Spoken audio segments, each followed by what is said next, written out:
So, Dad, we're going to go on to the second part, part 2. The first part, you'd just gone into Northampton to go and join up. Yeah. You went to the army first. They said you were too young, and you should go to the Navy. And on your way to the Navy, you went to the Royal Marines, and the Royal Marines part of the Navy. Yeah. And they said, well, we can't take you just yet, but we'll take you when you're 17 and a half, I think it is. So between the date of you going to Northampton to join up, there's a little bit of obviously a time lapse there. When you went back to the farm, what did you do? You went to work on other farms as well? I was on another farm then. I was on another farm then. A general farm. And he taught me how to... It was only him and me. He had 6 cows, which I used to milk every morning. What was his name? Fun. Can you remember his name? No, at the moment I can't right now.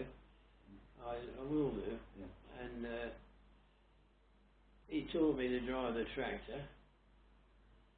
It was a Fordson. And he taught me how to maintain it, to drain the oil and change the oil, change the plugs, change the big wheels for other wheels, and all the implements that go on the back of it, ploughs and harrows and things for the field. So he taught me how to plough in a nice straight line, and up and down, and then he taught me how to harrow it, which means cut it up in with disking harrows, discs.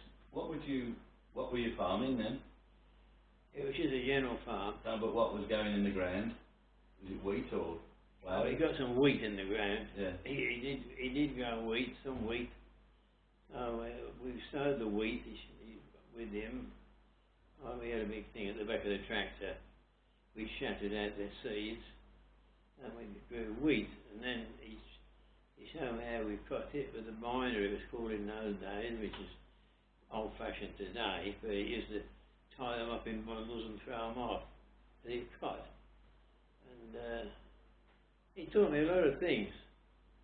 I did a lot of work for him, but he was very nice. They used to feed me and everything. They were very good to me, actually. I felt pretty awful that I hadn't told them before I went there that I'd already signed, joined up.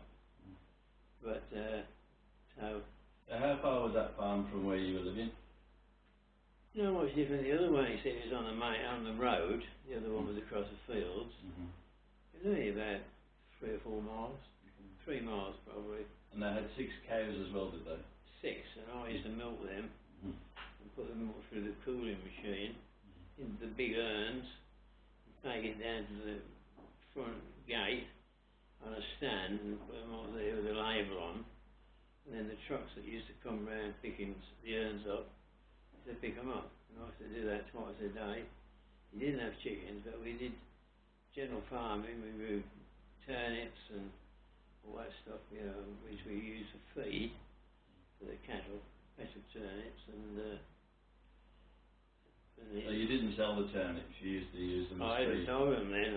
No, you didn't sell the sweets, you used to use that for the cows to eat, was it? Yeah. But the wheat they sold, we used to cut it and stack it in what we call ricks, you know, like big stacks, shaped like a house. And then they'd come once whenever, they'd bring a machine and thrash it, they call it, separated the kernels from the wheat and the chaff. They used to bag all the chaff and bag the wheat. Then you sell the wheat at the market down in Northampton.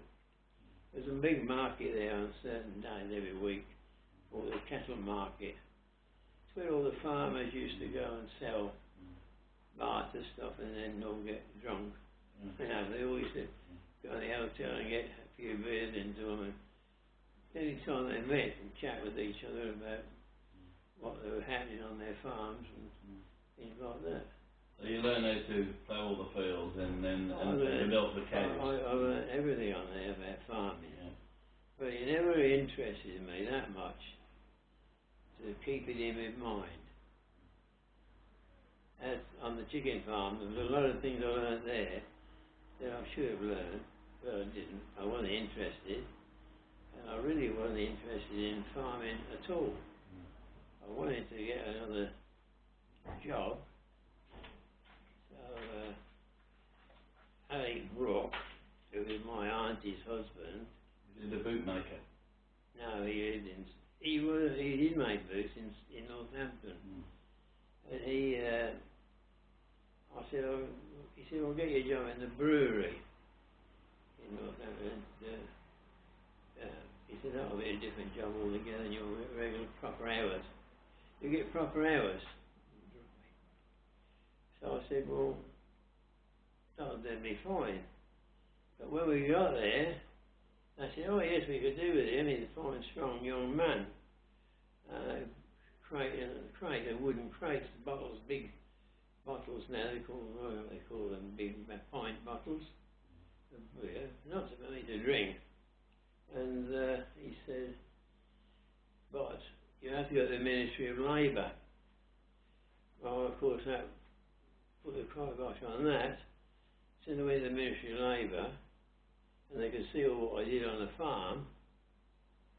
To go to labour in a brewery in the wartime wasn't to them the right position, because farming was a reserved occupation. Was it on that farm that you learned to do the dry wall and make dry walls, or was that? I learned that before the war. Yeah, is that with my grandfather? Yeah. Was that a difficult job? Not really a heavy job, a rough job. You had big cow stands with the rough stones, and you had a chisel and a hammer, so things didn't quite fit. You could chisel pieces off the stone to get them to sit on each other. Yes. Just different things like, so I know you lived near the church in Piddington. Were you still going to church on Sunday with Auntie Eva and Grandad? Oh yeah, except when I was on the farm, I didn't have time. Well, I used to go to church. I used to help George Hakes. He was a local bootmaker and grave digger, and I used to help him dig the graves as well, just to get a few extra, half a crown or something. Be down the bottom of the grave, you go down 6 foot, and chick away the shape, and then I graduated up to ringing the bell, because they didn't have big cortèges like today. They used to walk from Ackleton to Piddington graveyard. So that when they're walking all the way, it's not far, about half a mile, that all the mourners would walk behind the coffin, what they call a bier, sort of trolley thing with 4 big wheels. And I used to ring the bell, the big bell in the church. They had a set of bells. Boing, boing. And I do that till the grave digger was at the door, and he'd go, "Oh no, you did something." He did me a sign to stop when the mourners had arrived to the gate. So I did all those kind of odd jobs. So you weren't in the choir at this stage. Your voice had broken then, had it? Oh, I was in the choir, but I was a bit younger then. Yeah, were you? Angelic. Had my circus on and my white one on, and my collar, and my, medal they wear, I was quite a... Was Grandad, not Grandad, but John's names in the church then, at the time of the First World War? Because I've been there and seen your name and their name. Yeah, I think he's on the War Memorial too. Yeah. In the Hackleton, up at the school. Yeah. So just on the farm then, you really looked after the cows, and were they breeding cows or just milking cows? No, just milking cows. He just did it for... He was a small farmer. So he had 1 horse, that's all. And I used to use that sometimes to have a tractor to hook up to different implements. I used a forcing tractor for ploughing and hard digging. So it was a job that you did. I liked it, but it was boring. Yeah. Very boring. By myself, all day, every day. A young fellow just left school wants adventure, doesn't he? He wants to do things. Well, talking of adventure, I've got a form here, or a letter, you received many years, or a year later I think it was, from the Royal Navy and Royal Marine Combined Recruiting Centre, and this is dated the 14th of September 1942, and it says, Dennis Hensman of Church Walk, Piddington, Northampton, with reference to your volunteering for service in the Royal Marines, as a Marine, you have to go at 9 AM on Monday the 30th of the 9th, 1942, to RM Barracks at Chatham. Now, the interesting thing about this letter, as you'd volunteered, Auntie Eva didn't know about you volunteering. Yeah, no. And this is the letter. Yeah. And you need to show the people on the video how you covered it up. Well, I just put my fingers on things and held it like that. So she could see the bit where it says you report to the barracks at whatever time. So she thought you'd joined, you'd been called up. Yeah, well, she said you're too young to join, be called up. No, did the Navy take them at 15? And they did. A boy service. I said, but I'm going in at 17 with the shorter men. The Navy are for shifts, which I didn't know that at all. That was just a bit of, well, to keep her quiet. She said, oh dear me, what am I going to do now? So I said, well, you'll be all right. She was all right. So when you got that, you obviously had to go fairly quickly and reply to that. Yeah. And then you got your bus pass or rail pass and everything. No, I went there, we had another letter on, we got that now, to call on the Northampton station, the RTO, Railway Trans Office, place where Vic Cobden used to work actually. He didn't work there when I was going in, I don't think. And you reported there with others that came from Derby and Nottingham and places, and you just signed you in and give you a warrant.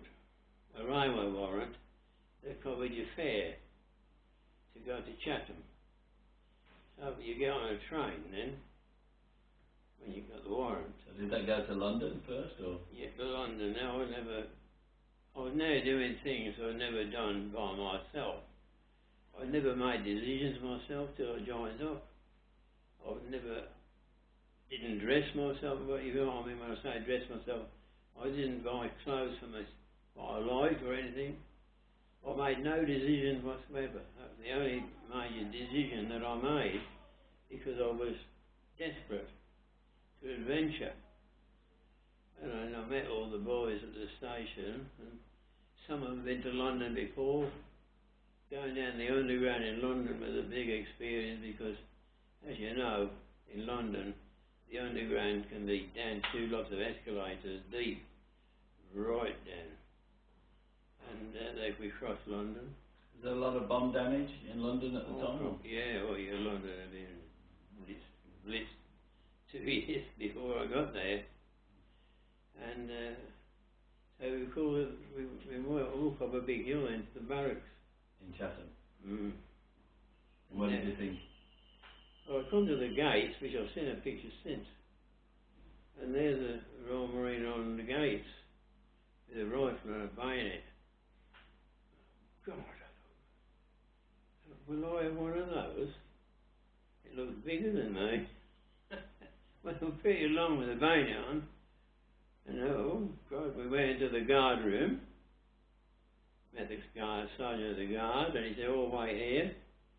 He took us up to our room, which I think was about the 2nd floor. It's an old barracks. Been there since the Boer War, I think.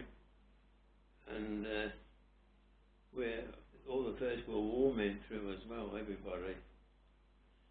And we was there to do, we went then and done inventory training in different places around Gillingham and I forget the other names of places around there. And then we went and done our course on rifles and bring guns and whatnot, and it was all very exciting to me. I'd never done anything like this before. So, and then we come to the sea service bit.